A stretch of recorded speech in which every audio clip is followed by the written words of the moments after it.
From the earliest writings of man, we know that the human race has been comprised of the haves and the have-nots.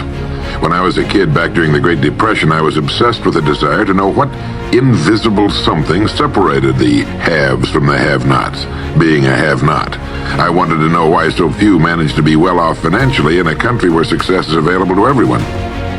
For example, in checking the Statistical Abstract of the United States, published by the Bureau of the Census, I discovered, just lately, that only 10% of the men in this country, 65 years of age and older, have incomes of $6,000 or more a year. More than 80% of all men 65 or older have incomes under $4,000 a year.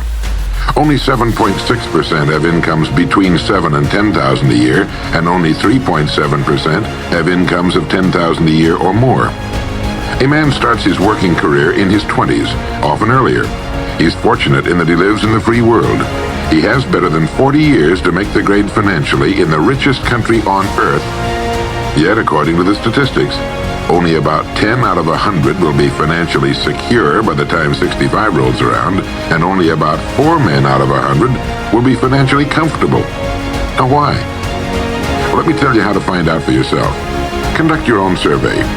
Start down the street in your neighborhood on any Saturday or Sunday and ask the man of every house 2 questions.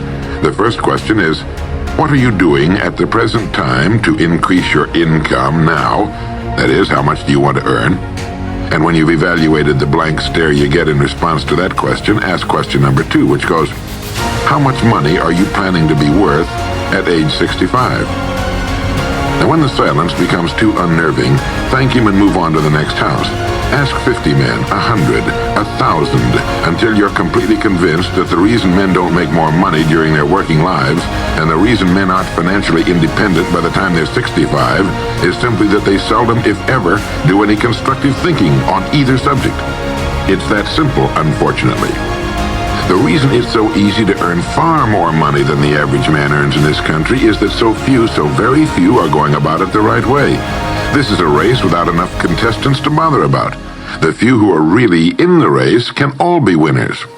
Some will finish ahead of the others, but even the man who finishes last in this race will be financially secure. Most people, more than 90%, aren't even in the race.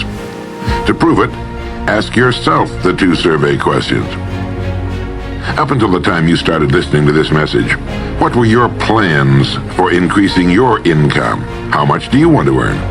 And how much money had you decided to be worth by the time you're 65? You see, people who earn large incomes aren't lucky, and they're not crooks as those without money are so fond of pretending, nor are they endowed with more brains or talent necessarily than their friends and neighbors, nor are they privy to occult secrets, and only a very few were lucky enough to have had rich fathers or grandfathers. Most of the people earning the big incomes today started the same way you and I did, and most other people. The only difference between the men who earn big incomes and those who earn small incomes is that those earning big incomes decided to earn more. They're the people who made it their business to earn more. You see, a woman who does not think about baking an apple pie for dinner tonight will never think of looking up the recipe for apple pie. Without the decision for pie, there's no motivation for checking out the recipe. A man who does not think about driving his car to St. Louis, Missouri or Nacogdoches, Texas will never get road maps which show how to get to St. Louis or Nacogdoches.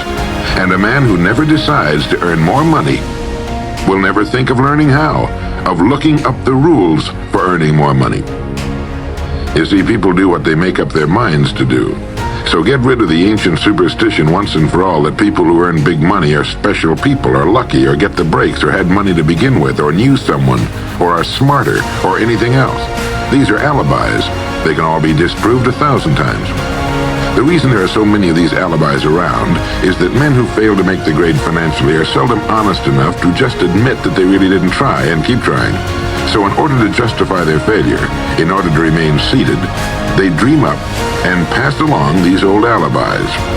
We're all self-made, but only the successful will admit it. I once had occasion to visit Charleston, South Carolina. I'd never been there before, so I hired a taxi to drive me around the historic old town. I particularly wanted to see the battery where that famous shot was fired on Fort Sumter. Along this beautiful drive, some of Charleston's oldest and finest homes look out over the bay. I commented to my cab driver on what lovely homes they were, and he said, yes, some of those homes have 40 rooms. And then he thought a moment and he said, and every one of them is owned by a crook. This is how the have-nots justify themselves and their lot in life. I didn't say anything because I didn't feel I was entitled to advise him or try to straighten out his thinking. This is a free country where as long as he doesn't hurt others, everyone has the unalienable right to be just as wrong as he wants to be.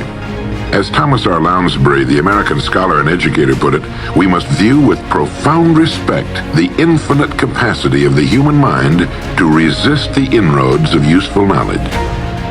My taxi driver and men and women like him all over the world have been kidding themselves and holding themselves down and refusing the bounty and abundance of the world for centuries. Knowledge is available to everyone. We can either listen to those qualified to teach us, or we can go along with those ancient stumbling blocks we get from people who don't know any more than we do. The truth, incidentally, about those homes along that beautiful drive is that they were built by the men and women who made the largest contribution to the city of Charleston.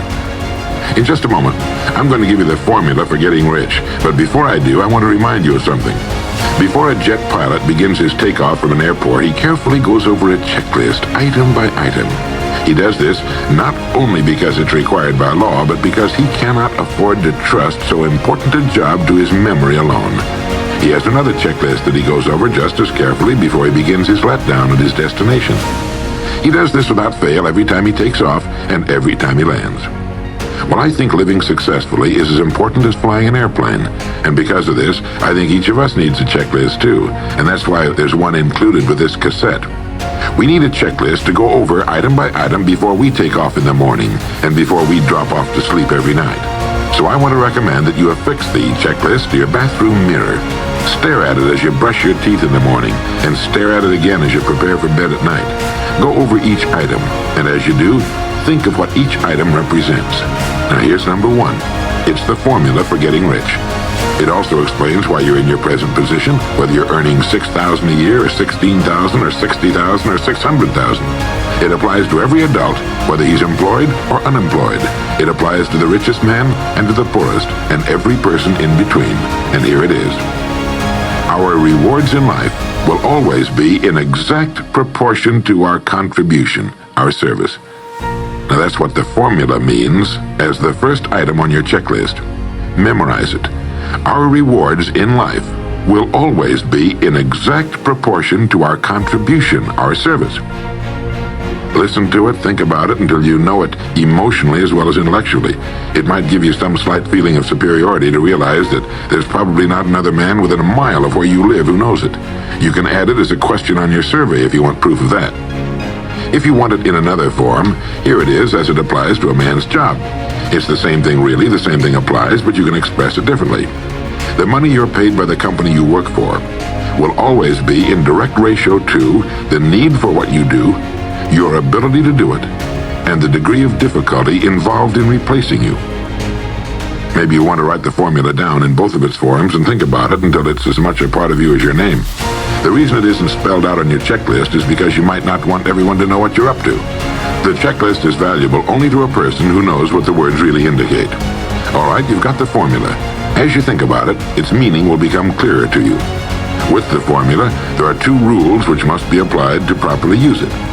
This formula, together with the two rules, is your recipe or your roadmap to earning all the money you really want. Now let's take a look at item number 2 on your checklist. And I'm serious about your putting this checklist on your mirror. You'll notice it's pressure sensitive.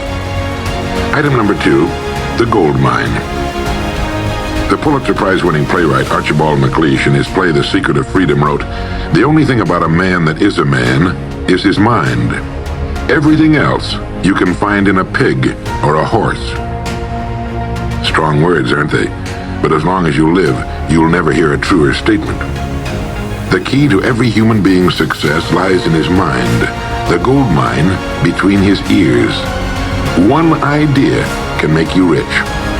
A lot of good ideas can move you steadily upward in the work you do, and ideas are free. And just think, There's nothing now being done commercially that will not be done better, much better in the years ahead. Next year's homes and most of what's in them will be better than this year's. Next year's cars will be better. Next year's manufacturing, distributing, marketing, and selling and advertising should be better. Nothing is now being done as well as it must be done in the future. And every innovation, every new improvement will be somebody's brainchild. Now, what's your specialty? How many good ideas have you come up with during the past year? If you continue on as you have in the past, where will you be and what will you be earning, say, a year from now, 5 years from now?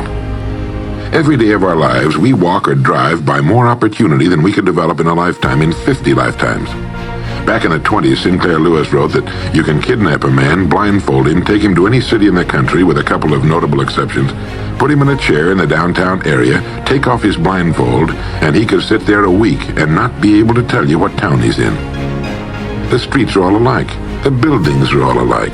The businesses all look alike. This is still largely true today. The reason for this being that most businessmen in this country are playing a game called follow the follower. If a man goes into business, no matter what line it happens to be, the first thing he does is make certain that his place of business, outside and inside, looks exactly like every other place of business of that type in the country. Do you know why? It's because he's been playing copycat since he was a year old and does it without thinking about it. For the same reason kids dress alike in school. He wants to be one of the gang. He doesn't necessarily examine all the business establishments in his field and pattern his on the one outstanding example, the one that inspires him, the one that he can really believe in. He just does what everybody else in his business is doing, and by this simple process, he guarantees his own mediocrity. Whose drum are you marching to, if indeed you're marching to anyone's, and why? Remember, whatever you now do for a living will be done differently, quite differently a few years from now. Never in the history of mankind have the opportunities for all of us been so great. But the great majority of people will be the beneficiaries of progress, not those who bring it about. Which group are you going to belong to? If you want to be a contributor, not just a beneficiary, here's the first rule. It appears on your checklist as the gold mine. So, think. Think deliberately and with a purpose. Use the gold mine between your ears. Begin by thinking at a special time every day. Back during the Depression, a New York lumber dealer was growing rich while other lumber dealers were going broke. When asked how he did it, he said, "Every evening when I get home, I close myself up in a quiet room, sit in a comfortable chair, and ask myself, how will my business be conducted 10 years from now? Then I try to do it now."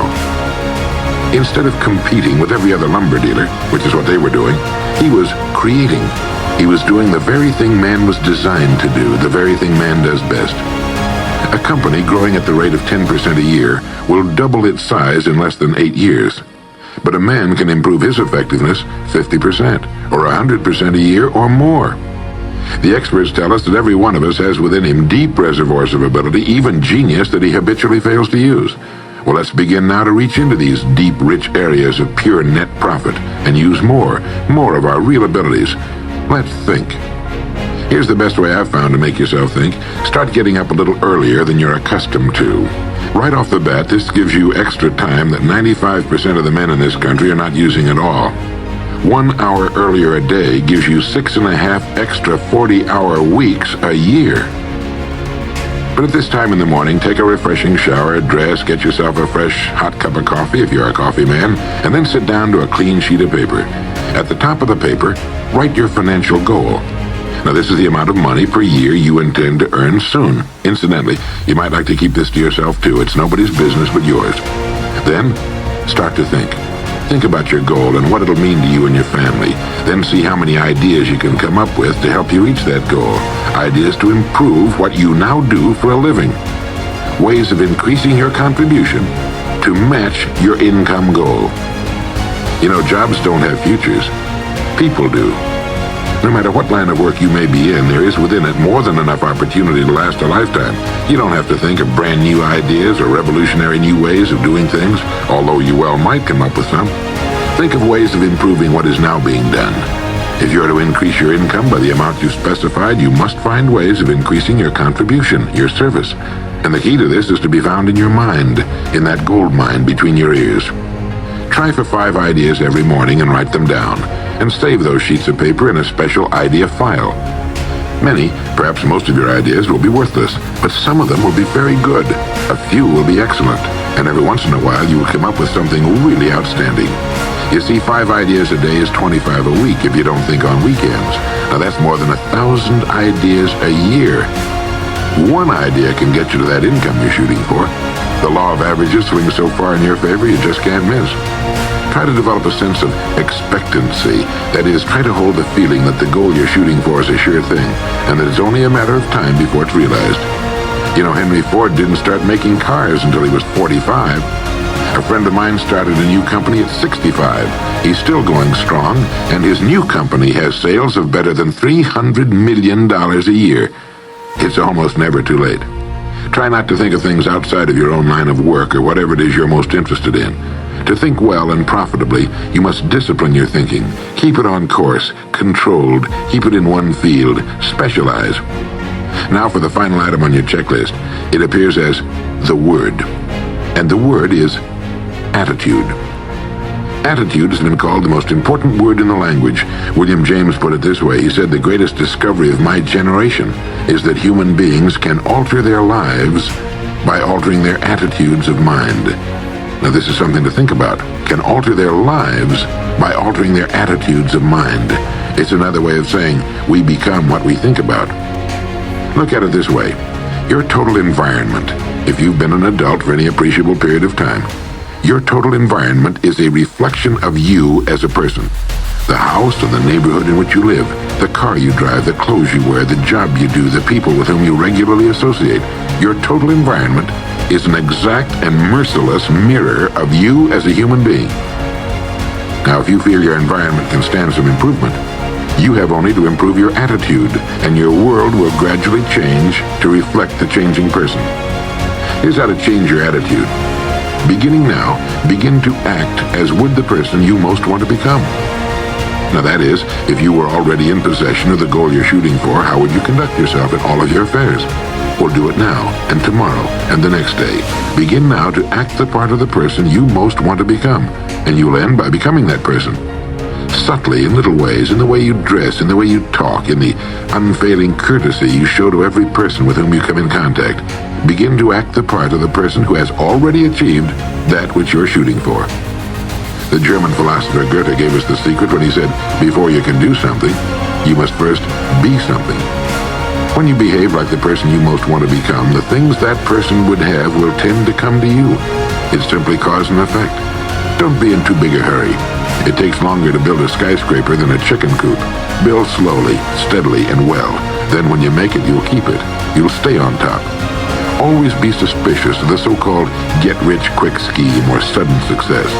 Never forget that word, attitude. It's your attitude toward the people with whom you come in contact that will determine their attitudes toward you. The person with a great attitude toward life and the world is the person other people call lucky. He's not lucky. He's just using our old friend, cause and effect. His causes are excellent, and his effects have to be just as good. Well, that's it. 3 things to remember. 3 things to practice every day. If you spent 16 hours a day, 7 days a week practicing your golf swing, in a relatively short time, you'd have a grooved, beautiful swing like the pros. So practice your new attitude every day, every waking hour. Practice thinking a few minutes every morning, and you'll find yourself thinking all day long. And remember the formula. Our rewards in life will always be in exact proportion to our contribution, our service. Go over the ideas in this message every day until they're as much a part of you as your name and your temporary address. You'll notice that each time you listen, you'll hear something new. You'll get a new idea you failed to get before. This is Earl Nightingale, and thank you. If you are inspired by this video, like, share, subscribe to this channel, and follow our Lessons of Life series for more inspiring experience.